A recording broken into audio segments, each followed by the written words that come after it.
आज हम लोग लेक्चर नंबर 1 देखेंगे।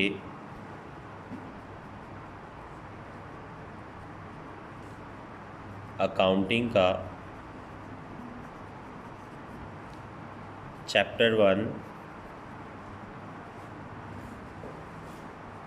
ये इस चैप्टर का नाम है अकाउंट्स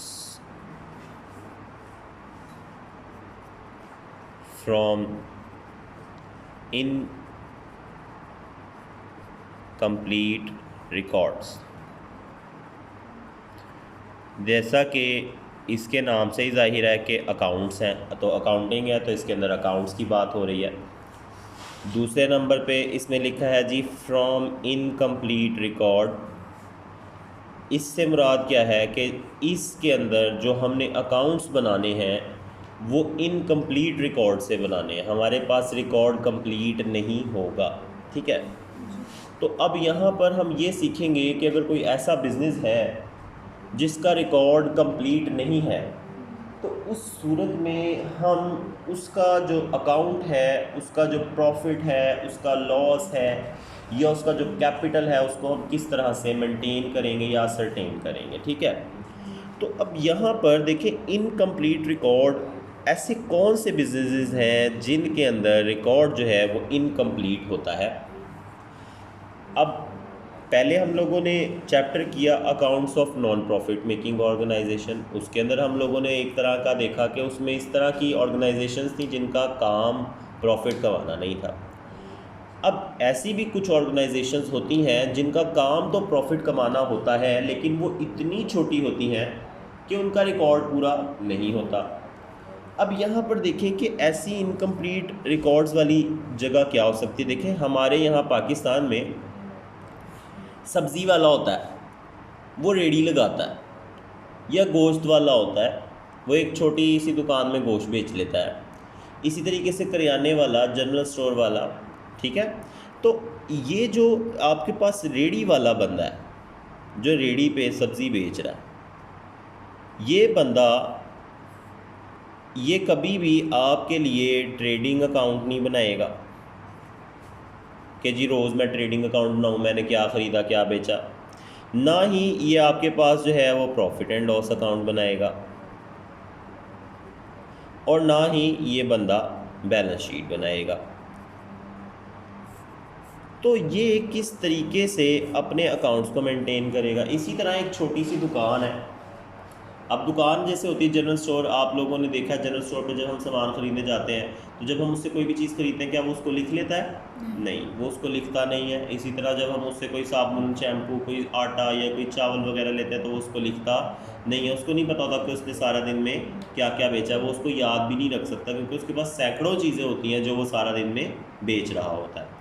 तो वो उसको पता कैसे लगेगा कि उसको प्रॉफिट हुआ है? सब्ज़ी वाले को पता कैसे लगेगा प्रॉफिट हुआ है? मिसाल के तौर पर सब्ज़ी वाला है, वो सुबह गया था, जब वो सुबह निकला था तो उसके पास था एक बैलेंस, ओपनिंग बैलेंस था उसके पास, सुबह कैश था उसकी जेब में 5,000 रुपये।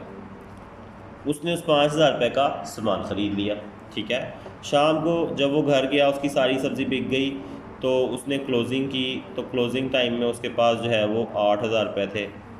तो उसको सिंपली पता लग गया कि ये जो 3,000 रुपये का डिफरेंस है दैट इज़ माई प्रॉफिट। ठीक है, वो लंबे चौड़े कामों में नहीं जाएगा कि पता नहीं अब मैंने कितने का पेट्रोल डलवाया और इतने का मैंने ये कर दिया, इतने का वो कर दिया। ठीक है, तो ऐसे जो कारोबार होते हैं उन्हें हम क्या कहते हैं? Incomplete record, accounts from incomplete record. अच्छा, अब जब हम किसी भी चैप्टर को शुरू करते हैं तो उसके अंदर हम देखते हैं कि अकाउंट्स बनने कौन कौन से हैं। ठीक है, अब यहाँ पर कौन कौन सा अकाउंट बनेगा, यहाँ पर देखें हमारे यहाँ पर जितने भी अकाउंट्स बनेंगे उन्हें हम कहेंगे स्टेटमेंट।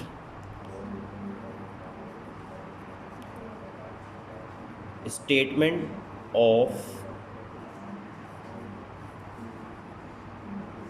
Affairs opening. अब ये जो स्टेटमेंट ऑफ अफेयर्स ओपनिंग है ये बनेगी साल के शुरू में, जब आपने बिज़नेस अपना स्टार्ट किया है।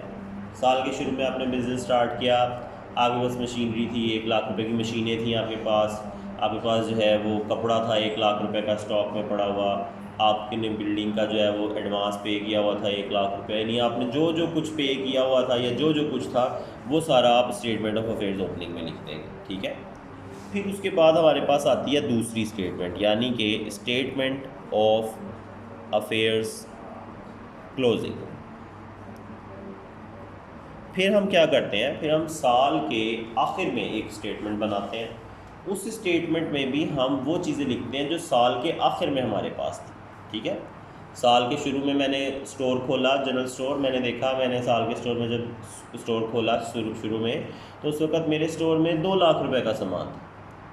अब जब साल के आखिर में मैंने स्टोर को देखा तो मेरे स्टोर में 3 लाख रुपए का सामान है या 4 लाख रुपए का सामान।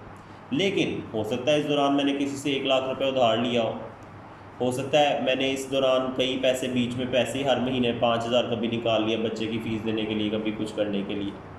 तो ऑब्वियसली ओपनिंग और क्लोजिंग तो हम लोगों ने बना ली है, तो इसके बाद हम लोग एक और अकाउंट, एक और स्टेटमेंट बनाएंगे जिससे हम कहेंगे स्टेटमेंट ऑफ प्रॉफिट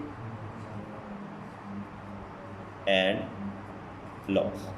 ये जो statement of profit and loss होगी, इसके अंदर हम लोग ये असरटेन करेंगे, ये निकालेंगे कि किस तरीके से हमें प्रॉफिट हुआ है या लॉस हुआ है। इन दोनों अकाउंट्स को हमने इस अकाउंट के अंदर टैली करना होगा, इस अकाउंट के अंदर इनका फ़र्क निकालना होगा, डिफरेंस निकालना होगा, तो हमें पता लग जाएगा कि हमें फ़ायदा हुआ है या हमें नुकसान हुआ।